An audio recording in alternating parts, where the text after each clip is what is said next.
Hey, what is going on YouTube, and welcome back to another Heroes of Middle-earth video. Let's switch this on over, straight over here to the gameplay channel. Okay, so I know it's been a while since I've done some videos on Heroes of Middle-earth, and that is because I have been away looking after my mother's dogs, but we are back to normally scheduled content. So unfortunately, I did stream the unlock of Elrond, got him to 5 stars on the day of the event as it went live. Those of you that missed it on Twitch, I'm sorry. It was enjoyable enough. The good news and the bad news. The good news is you do not need to have masses and masses of investments to get the unlock done.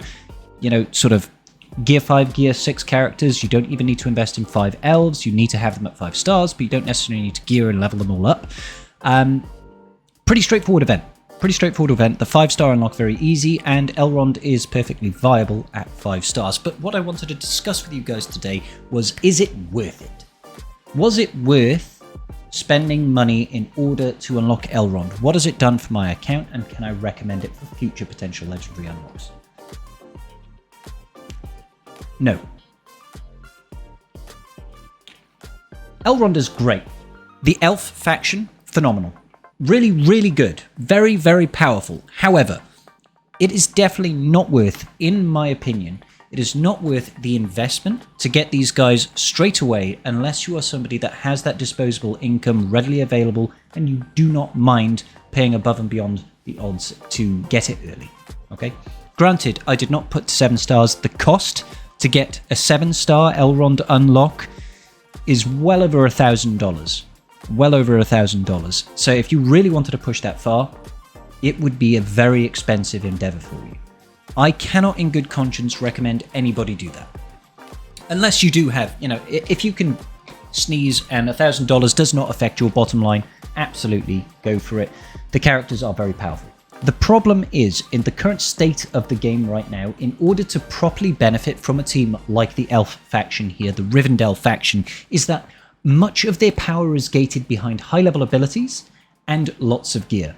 Elrond in particular needs to be of a decent gear level, needs to be of a decent level himself so that you can unlock the higher tiers of his abilities in order to gain the most out of his kit. If we take a look at Wrath of Rivendell, for example, his Special 2, Special 3, Special 2, I can count.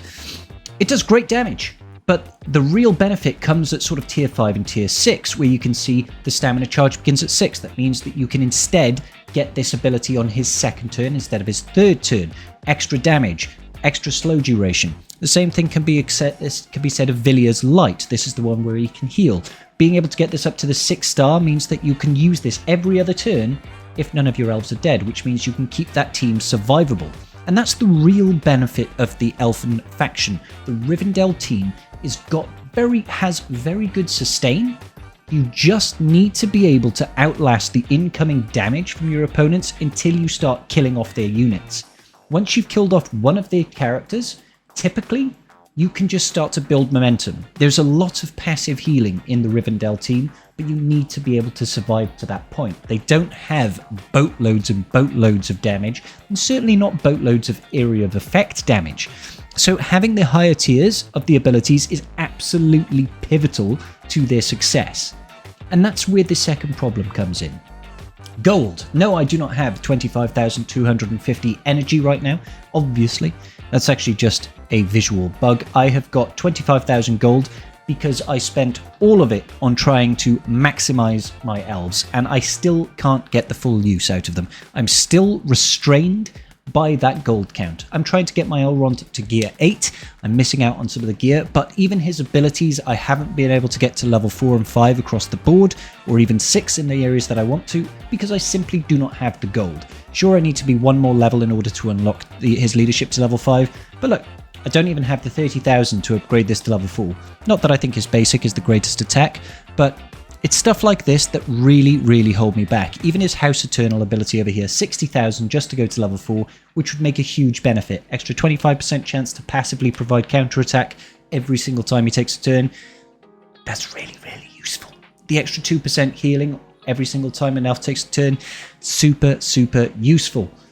And the same could be said for the rest of the elves. In particular, Elladan. Elladan is a phenomenal tank. Just straight out the gate, phenomenal tank across the board, but he's even better in an Elven faction, particularly when you look at his AoE ability, Ancient Skill. If you can get this Ancient Skill up to the max tier, I think you need to be level 55 to get it, he can almost have that AoE off cooldown in perpetuity. Just every single turn, AoE, AoE, AoE, AoE. And that is so good.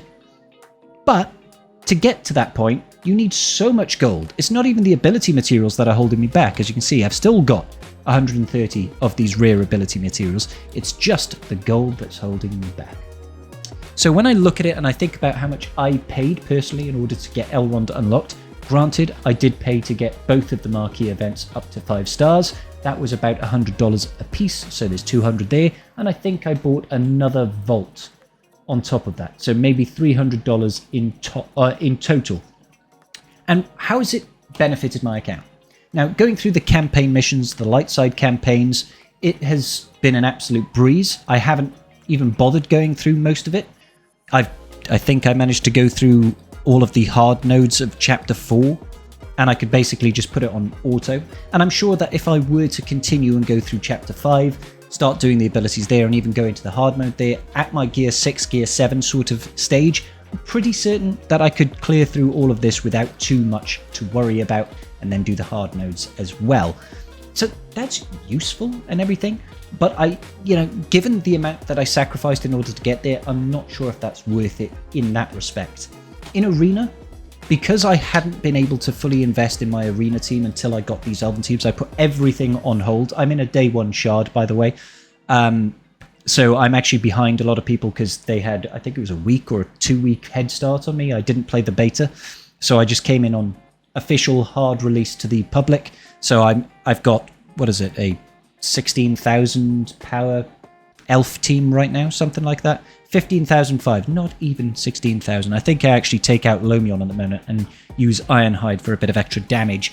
But I'm able to get into Silver 1 at the moment, which is about 2 leagues higher than what I was in before. I dropped all the way out into Bronze 1 because I wasn't able to invest in my standard Isengard team with Ironhide, because I needed to save all of that gear, save all of that gold in order to get this Elrond team up and running.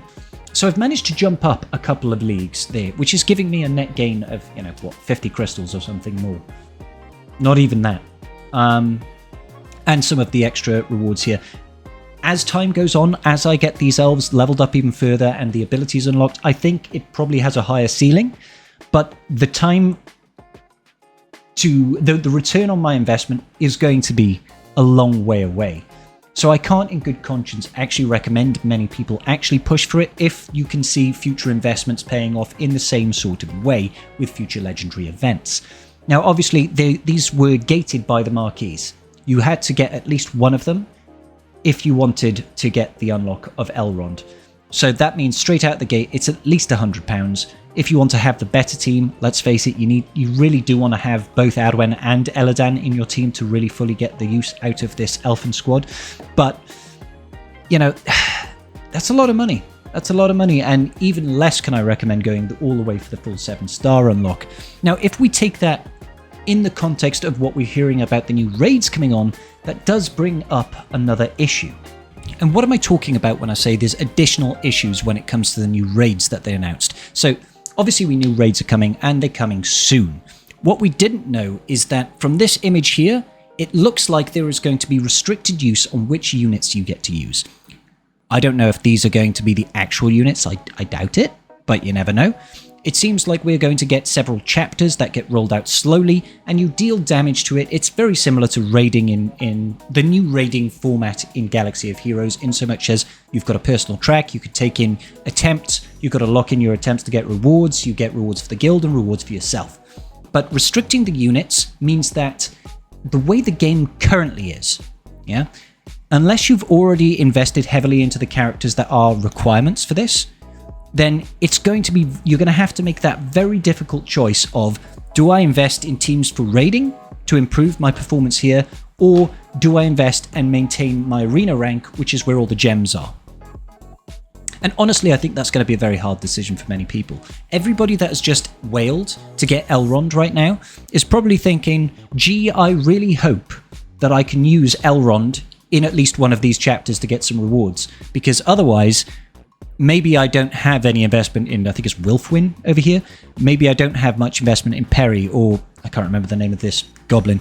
But, and here we can see we've got the Road to Rivendell characters, which could be why they were letting us get sort of Samwise Gamgee's event run for so long and that sort of thing.